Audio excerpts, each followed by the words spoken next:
निज स्त्रीर तंटी काटी हत्या करिछि स्वामी।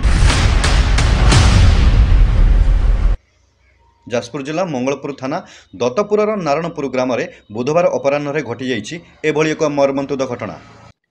एही ग्रामर अभिमन्यु साहू निजर स्त्री सवितार तंटी को एक छुरी द्वारा काटी तकिया माड़ी बसी हत्या करिछि।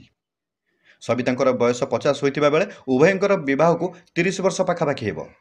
तेबे कौनसी पिलापिली नथिबारु उभयंक मध्य विभिन्न समय कलह लागि रहुथिला।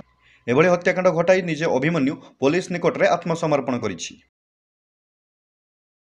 प्रशांत कुमार जेना घरे थिलु खबर पाइलु जे होजी नाग सायर अभिमन्यु साहू जे ता स्त्री की मर्डर कर देछि।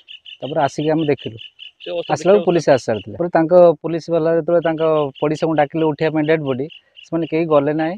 पर आधा घंटे 45 मिनिट पर आमे बाध्य होई कि आमे मु आम नारायणपुर 3-4 जन पिला मिसी गलु से डेड बॉडी उठिया पे उठे गला से डेड बॉडी तळमही पड़थिला।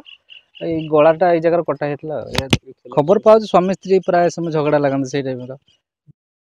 तेबे मंगलपुर पुलिस अधिक तदंत लगी साइंटिफिक टीम सहायता लोड़ी।